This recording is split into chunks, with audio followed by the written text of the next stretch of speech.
नमस्कार, स्वागत है आपका विंध्य भारत में। मैं आपके साथ साक्षी गुप्ता। आइए बढ़ते हैं। नीम करौली बाबा के भक्त भारत में ही नहीं के बल्कि विदेशों में भी हैं। बाबा के चमत्कारों के बारे में सुन हर कोई हैरान हो जाता है, लेकिन क्या आपको पता है कि आखिर कैसे बाबा ने महासमाधि ली थी? बाबा की महासमाधि के दिन क्या हुआ था?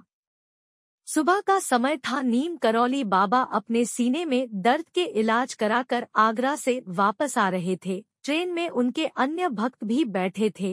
अचानक बाबा की देह अकड़ने लगी। बाबा के भक्त इसे देखकर घबरा गए और मथुरा स्टेशन में उतर गए। मथुरा स्टेशन में बाबा ने अपने भक्तों से कहा कि मुझे वृंदावन जाना है, लेकिन उनके नाजुक हालत देखकर भक्त उन्हें वृंदावन न ले जाकर पास ही के एक अस्पताल ले गए। अस्पताल पहुंचते ही डॉक्टर ने बाबा को इंजेक्शन दिए और उनके चेहरे पर ऑक्सीजन मास्क लगा दिया। डॉक्टर्स ने बाबा के भक्तों को बताया कि बाबा अभी डायबिटिक कोमा में है, लेकिन उनकी पल्स ठीक है, तो घबराने की कोई बात नहीं है।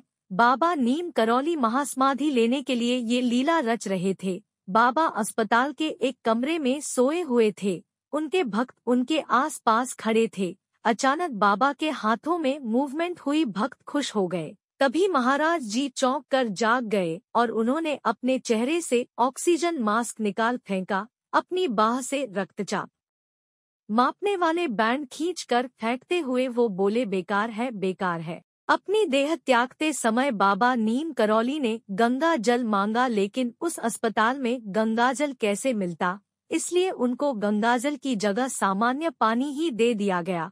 पानी पीते ही महाराज नीम करौली ने जय जगदीश हरे रटते रटते 11 सितंबर 1973 की सुबह लगभग 1:15 बजे अपनी देह त्याग दी। बाबा नीम करौली, उनका जीवन सादा जीवन उच्च विचार की मिसाल है। बाबा के भक्तों में गोविंद बल्लभ पंत और नारायण दत्त तिवारी भी शामिल थे।